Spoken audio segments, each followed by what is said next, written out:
This is the story of a man who was never supposed to make it, not in the ring, not in Hollywood, not on television, and who spent his entire life proving everyone wrong. Chuck Norris, the martial arts world champion, turned action movie icon, turned television institution, died on March 19, 2026. He was 86 years old. His family confirmed the news the following morning in an Instagram statement describing his passing as sudden. They wrote, "To the world, he was a martial artist, actor, and a symbol of strength. To us, he was a devoted husband, a loving father and grandfather, an incredible brother, and the heart of our family." The cause of death was not disclosed, and the family asked for their privacy to be respected. What's remarkable about that statement is how precisely it captures the two lives Chuck Norris led, the legend the world knew, and the man his family did. Today, we're going to cover both. Carlos Ray Norris was born on March 10th, 1940 in Ryan, Oklahoma. His father served in World War II. His mother raised 3 boys, largely on her own, on welfare. When Chuck was 12, the family relocated to Torrance, California.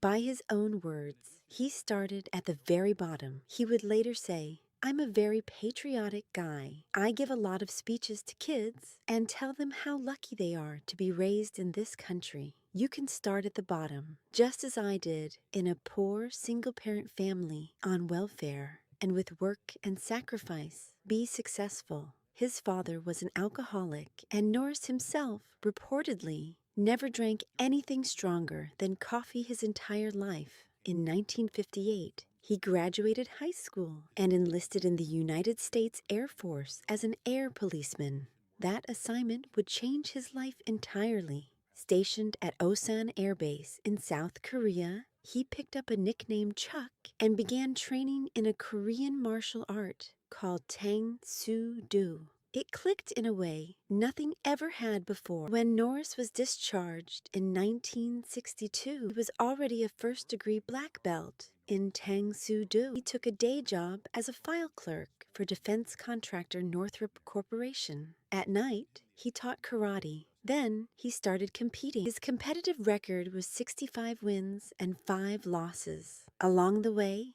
he beat some of the biggest names in the sport: Joe Louis, Skipper Mullins, Arnold Urquidez, and others. He won the National Karate Championships in 1966. He won the World Middleweight Karate Championship in 1967. On November 24th, 1968, he won the World Professional Middleweight Championship by defeating Luis Delgado. He retired in 1974, undefeated, with 6 world karate titles to his name.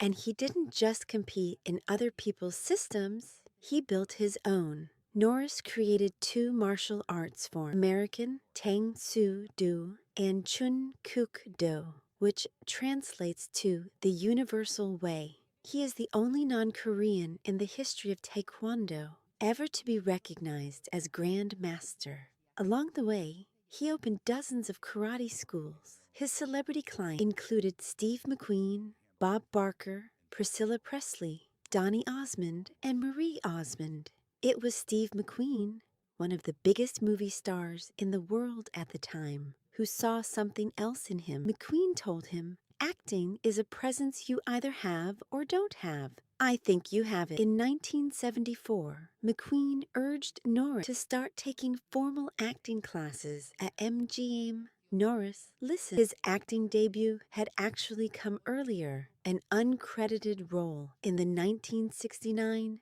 Dean Martin spy film, The Wrecking Crew. His first starring role came in 1977 with Breaker Breaker, where he played a trucker looking for his missing brother. But the role that first put him on the international map came before that in 1972. When a filmmaker named Bruce Lee personally chose Norris to play the villain in The Way of the Dragon.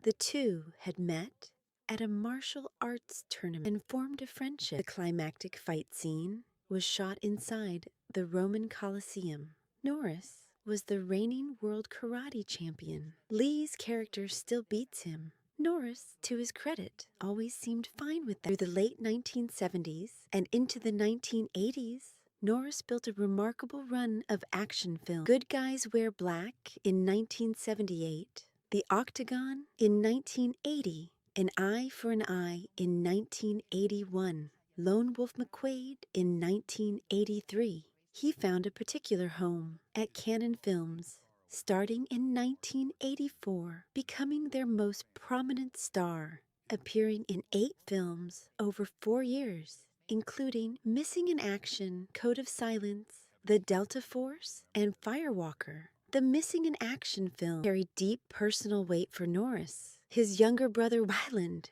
had been killed while serving in Vietnam. Chuck dedicated those films to his brother's memory. By 1990, his films had collectively grown more than $500 million worldwide. Sometime in early 2005, a college student named Ian Spector started posting satirical facts about Chuck Norris online. They spread like wildfire. You've heard them. When the boogeyman goes to sleep, he checks his closet for Chuck Norris. Chuck Norris doesn't do push-ups. He pushes the earth down. People wanted to add Chuck Norris to Mount Rushmore, but the granite was not tough enough for his beard. The Chuck Norris facts became one of the earliest viral internet phenomena. They worked because they were absurd, but they also contained a grain of genuine cultural truth. Here was a man who actually was a world martial arts champion, who actually did star in dozens of action movies, who had actually punched and kicked his way through more on-screen fights than anyone could count. The joke and the reality were unusually close together. Norris appeared in The Expendables 2 in 2012. He made a guest appearance on The Goldbergs in 2015. He had a cameo on Hawaii 5-0 in 2020. Right up until the end, he remained active, reportedly still training, still sparring, celebrating his 86th birthday earlier this month with a video of himself boxing with a sparring partner. Here's what Chuck Norris was, stripped to its core: a kid from a poor Oklahoma family who joined the military, learned to fight, became a world champion, became a movie star, became a television icon, became an internet legend, and died at 86 still throwing punches. He never claimed to be the best actor. He never pretended to be something he wasn't.